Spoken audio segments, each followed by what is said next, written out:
Okay, round 2 ng shoot for tawag na to, MTV. So, ang oras natin ngayon is alas 2:30 na ng hapon.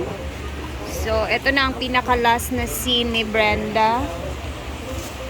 Tingnan natin kung saan naman siya mapadpad ngayon. Hindi. Ito siya for my teeth. Kada kay ngipon gid ma'am. Lahi ra jud. Balang araw magkakaganyan din kami ng ipin. Diba, Brett? Brett, gusto mo ganyan yung ipin mo sa kanya? Makagwapa, uy. Puti jud kayo, manggod. Isag, parang kahit papat ng ipin lang. The rest yellow na. Wait.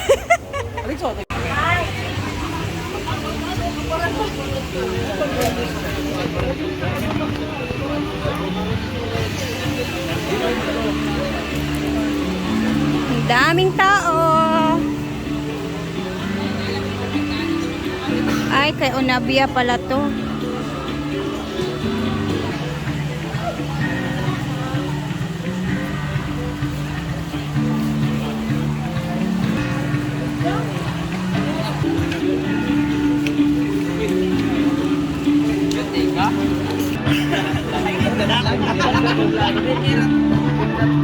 Ay, mga ano pala sila, youth camp sa saan. Youth forum sa Paglaog. Tapos, hindi mo PE ka na. Naunta ka. Tapos, hindi ka masugod.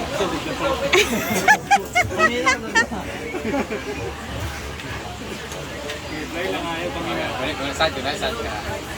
Maglaw mo yung mga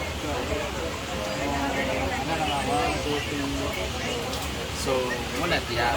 1 month pa dahil ka ng broken. So, karon kabaan ka. Uy! Tara ka. Tapos, ano nagwagan mo sa kami?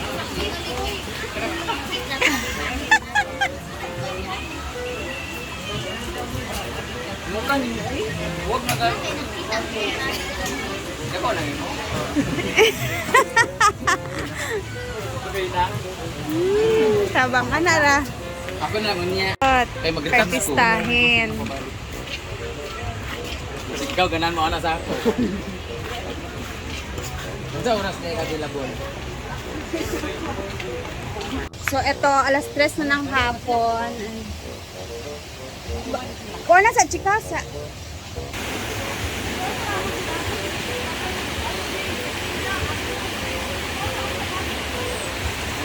Mana? Mana tanan? Napawi. Sige, go. Mata mi, daddy, So, kami aalis muna kasi meron tayong pupuntahan na invitation saglit. Kasama ko sila Bating, Amori, and si Jana, no? Kasi basta, later makikita ninyo kung ano yung itsura sa pupunta natin. Habang sila Brenda naman is kailangan yung magpahinga kasi kanina pa yung paikot-ikot sa ginawa niyang mga shoot. Tara na, let's go. Ito na kami sa Lafangan. Grabe na busog talaga kami. Diyan, Wow! Maraming ulam! ang ganda ng unit ni Daddy Ed.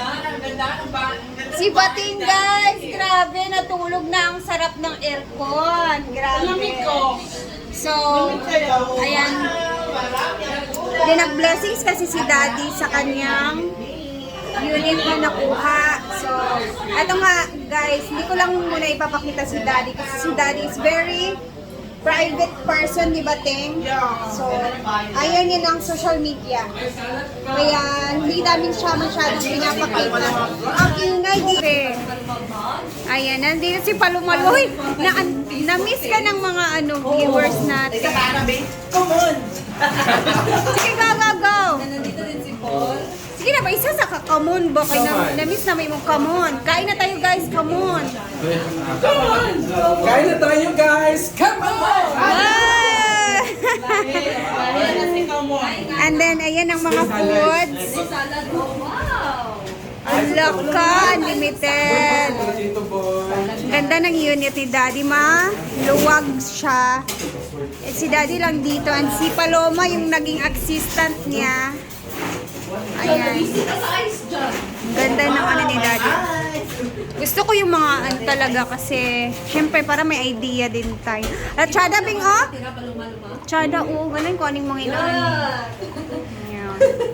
Kasi yung kabila, gagawin ni Daddy na parang office para sa business niya. Pero dito Kasi- si Daddy natutulog sa Oh, kwarto na to. dito. Kasi yung papasok talaga si Daddy sa sa Del Monte. Lahat ng mga service provider doon, papasukan niya. Kasi yung mga needs ng mga empleyado, parang siya yung So parang tinadhana kayo ni Daddy. Kasi tawag ka Tinadhana silang dalawa ni Daddy. Parang bagay talaga. hindi naman para kanin hindi kami para na kanin Ako sa inyo magpakasal na kayo ni Daddy. Dili mi makuha magpaningil ba mapresyo kasi pero reduction yung lahat. Daday. Common kayo. So, ikaw nga. Parang pinaghala kayo ni Daddy. Di may mga tao na si Daddy. Magkatawa si Kuya. Dito, wala dito kabalo, di ba? Tinadhana talaga kayo ni Daddy, At pwede na Day. kayo mapakasal ni Daddy. Ice cream po. Because Daddy loves you. Ice cream.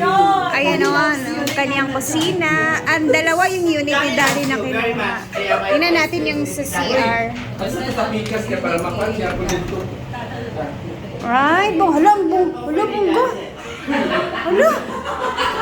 Kaya ayaw mo na umuwi sa linaguan.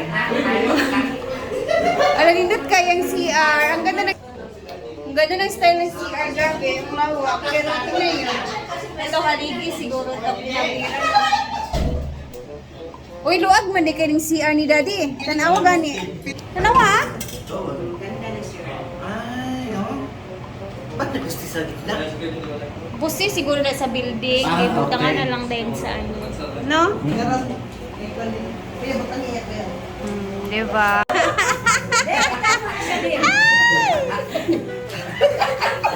Ano nangyari sa inyo ni Daddy? Oh mga kapalo naman dyan! Come on! Tara, itour mo kami sa kabilang bahay ni Daddy, sa kabilang unit. Naisalad nila. Ito ang pinaka-trusted. Ito ba nag-away kayo ni Daddy, Day? Gawak. Andyan na. Tara. No. Guys, ito yung pangalawang unit ni Daddy Ed, guys. Pero parang kapareho lang siya nung guys sa kabila. Ay, Pero bongga. Hi! mas malawak yung doon sa kabila, guys. So, Pareha lang pala. ito yung CR dito. Ay, bongga! Kakaibang CR. Ay, pareha lang din siya. At guys. ito yung room. Ay, nice. Hi! Ito yung mama ko, nandito. Ito kayo ko dan. Kaming kante, be. Diyan, lagi ka nagkaon dito. Di ka sa pikas. Kailangan daw tao. Bongga siya. As in, I like it. So guys, ito yung gagawin ni Daddy Ed na office para sa kanyang business, guys. Yun nga lang, hindi nila kilala si Daddy. Basta yun na, very private kasi si Daddy, guys. So, hindi ko muna siya pwedeng ipakita sa inyo talaga, no? Paloma. Wala, ikaw talaga dyan na iba ka din. So, si Daddy kasi before, guys, nakilala namin siya kasi sobrang supportive niya. I mean, lagi siya nanonood sa mga videos namin. Actually, sa YouTube talaga siya nanonood. So, from Manila, pumunta talaga siya dito sa probinsya at doon siya mismo nagstay sa Hinaguan Nature Park ni Brenda. Kasi nga very avid fan si Daddy ni Brenda. So, doon namin nakilala si Daddy, doon namin siya na banding hanggang sa sabi ni Daddy, babalik ako dito at mag-i-stay ako ng medyo matagal hanggang sa parang na ano ni Daddy na gusto niya talaga dito sa probinsya namin. So, ayan, after 1 year, after niya magbakasyon sa Hinaguan, bumalik siya na Maynila. And then after 6 months siguro, bumalik siya agad sa probinsya at dito, nag-start na siyang magnegosyo.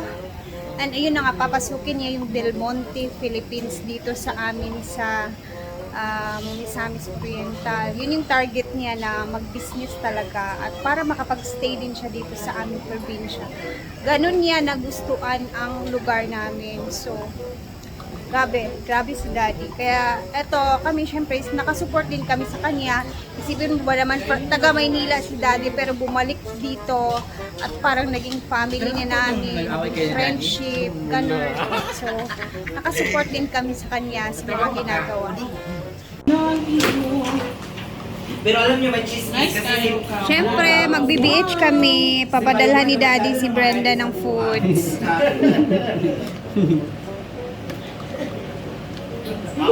Arte-arte sila dyan, boxingin sila dyan. Sana ba yung short girl na? I like it. Uy, sa inaguan mo, kunigikan ba yun? Ayaw.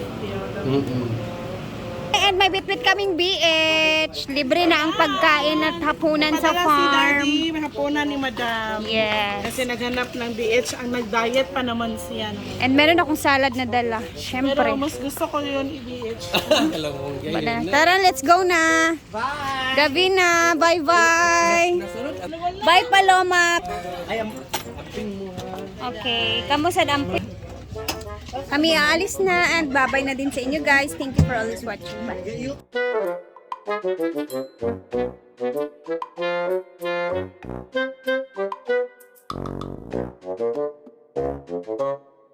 Bye.